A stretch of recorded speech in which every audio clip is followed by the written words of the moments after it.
Hi, it's Janet Wakeland with RemarkablyCreated.com here with another One Take Wonder video. Today we're going to be looking at some home decor trees that are created using styrofoam cones. Part of what we will be using is the Best of Autumn stamp set. Hopefully you're here because you happened onto our Best of blog tour. Stampin' Up! Is wrapping up its 25th anniversary celebration, and as part of its 25th anniversary, every month they've been introducing a brand new stamp set called the Best Of. And some of the images are favorites from the past, and then at least one is a new image. The images from the past are smaller though, so they make a nice companion to the stamps that you may already have in your collection. But again, today we're featuring Best of Autumn. And today's projects will show you how you can incorporate stamps into home decor. So let's take a look at the three trees that I created and some tips for assembling them. So the first tree is a curly paper tree, and again, it's just a styrofoam cone that's underneath of it, and then for the topper I just used a little ceramic drawer pull to kind of put like a fun whimsical topper on it. The curly ribbon is very similar. It's actually exactly the same as the curly ribbon paper wreath that you saw, and I'll show you how to curl that in just a second in case you haven't seen that video. But again, just fun with ribbon. Another one, and we'll show you how I fringe the ribbon, but this is Stampin' Up's burlap ribbon, and then another really fun drawer pull that's on the top of it, and it's just the ribbon fringed and wrapped around the cone.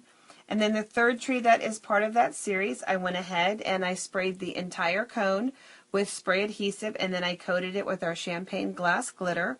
The little pieces here, it's actually one continuous piece, and I'll show you where that came from on the burlap ribbon. The bows are also from the burlap ribbon. Nothing extra was cut. It's actually the waist as you fringe the ribbon, so we put that to good use. We've got stamped leaves, hand-stamped ribbon, and then they're simply just pushed in with straight pins. And then the last piece that's part of this decor that's sitting in now on my kitchen island and in my powder bath welcoming guest, I found this really fun chalkboard that's a chalkboard on one side and a write-on wipe-off on the other, and it's just an easel that stands. And I used a little bit, again, of the burlap ribbon and the little extra pieces that I pulled off.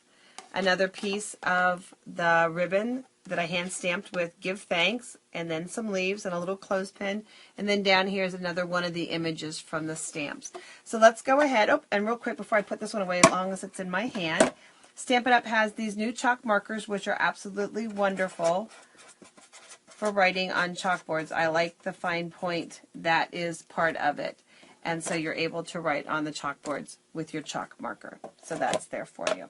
So let's start first with our curly paper ribbon wreath. The difference between this and the wreath is that for the wreath we use 12-inch strips of designer series paper. I tried that first with the styrofoam cone, and I just found those to be too long and too bulky. So instead I switched to 6-inch strips. I like to work with 1/2 inch, but anywhere from 1/4 inch to up to a full inch, different varying widths and things like that. Add some fun dimension and texture to your project. You're going to take your piece of designer series paper and a bone folder, and you're simply just going to curl it. That's all you're going to do. And I always just like to make sure I get both sides. And then just kind of give it a little extra twist to make sure it's nice and tight. And then you take and you just put a straight pin right through it. And then you're just going to go ahead and you'll push it into your wreath. And what I did was I started at the bottom and worked my way around, working my way up, filling it as I went. I also didn't cut all of the strips that I needed. That way I didn't have any waste, and I also didn't pre-curl them, maybe more than 10 to 20 at a time. So again, I also wasn't left with a lot of these little curls. In terms of how many sheets of paper that you're going to need, let's see, this cone is 12 inches high, and I use 6 sheets of designer series paper. But again, how many sheets of paper you use is going to depend on how full you want this to be and how tall your cone is going to be. But again, for the cones, I did find that 6-inch strips worked best. So that's that project for you. Now this one here, this cone here, is just simply wrapped with burlap ribbon. And the way that you determine how much ribbon that you're going to need, the length of ribbon, is, and it's really science here. I just took the burlap ribbon and I wrapped the entire cone with it, overlapping it the way that I wanted it to look. And then when I got to the very end, I cut the ribbon. That's how I knew how much ribbon that I needed to use. Now to fringe this burlap ribbon, oh, I am absolutely loving doing this. I love this burlap ribbon. The burlap ribbon is sewn on both sides, and you're going to want to take one of the bindings off of one side. And so we're just going to go ahead and we're going to cut right along the one edge. It doesn't matter whether it's left or right. And this piece here is the piece that you saw around our glitter cone, and it was also the piece that created the rope at the top of my chalkboard. Then what you're going to do after you have this piece cut off is you want to just kind of grab at the top a little bit, and you're going to get hold of some of these fibers, and you're just going to pull them off. How far you go depends on how much of a fringe that you want. Again, there's no right or wrong way. It's personal taste and personal preference.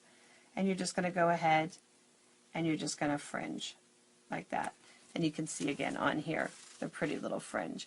And I chose not to embellish this. I do use a lot of kind of the natural neutrals and browns and coppers for my Christmas decoration. So this is going to do double duty both for fall and then into Christmas.